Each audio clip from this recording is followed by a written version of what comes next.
The average gambler loses $20,000 a year.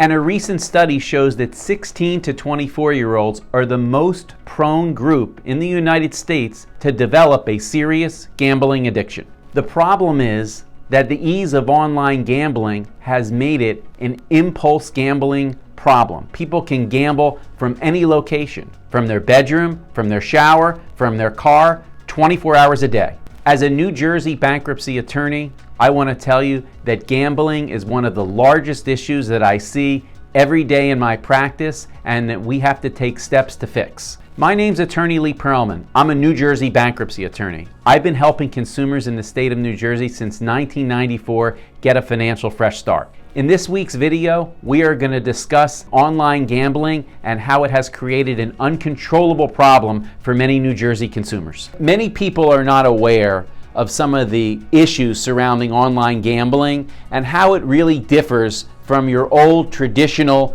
casino bet. Number one, online gambling is much more addictive because of the manner in which people can gamble at any place at any time.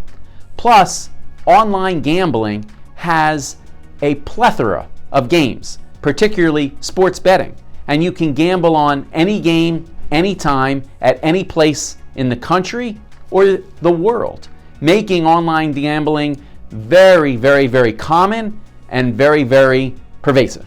It's also really important to understand another distinction with online gambling versus traditional gambling is the use of the credit card, where in regular traditional casino games, casinos had hours and you had to be able to place bets with house rules. There are no house rules with online gambling. You can gamble anytime, anywhere with a credit card. Plus, there are endless games that are available, so people can gamble on any type of any game at any time. This creates tremendous addictive problems for gamblers. Unfortunately, if you're stuck in an online gambling loop, people don't realize the addictive nature of online gambling, much like other situations related to drugs and alcohol. Let me give you a couple tips for someone you may know or you who might have fallen into an uncontrollable debt situation. Number one, there are assets that may otherwise be exempt in a bankruptcy, which means that you can hold on to certain assets. Too many times, I see people who have depleted an asset, such as a 401k or an IRA, that they may have been able to hold on to in the bankruptcy. Get help fast. Contact an attorney so that you can understand what your rights are and some strategies so that you can avoid depleting assets unnecessarily.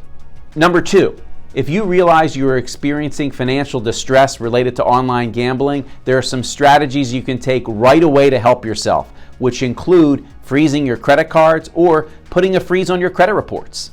Most people, once they're addicted to online gambling, don't realize the amount of interest they are already paying on their credit cards. Sometimes people also hide this information from their spouse in addition to depleting assets that they otherwise may have been able to keep in a bankruptcy.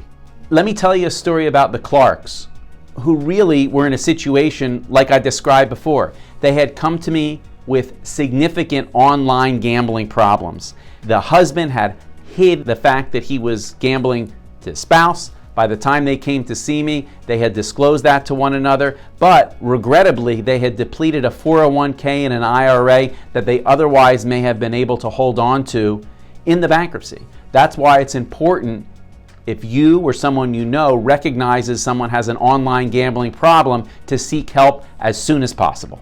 If you are in a position to be able to pay off your gambling debt, that option is always preferred. But if it's become insurmountable and the interest and minimum monthly payments have become too difficult for you to manage, or you have been referred to a collection agency or a law firm, it's probably time to sit down with a bankruptcy lawyer to understand what your options are. Remember, meeting with a bankruptcy attorney does not mean you're filing bankruptcy. It simply means you're trying to understand what your options are. Look, if you're facing any kind of financial constraints, if you're behind on credit cards, if you're behind on your rent, if you're behind on your mortgage, you need to contact a bankruptcy attorney so that you can understand what your rights are. We're here to be able to provide a free initial consultation so that you can understand if bankruptcy makes sense for you.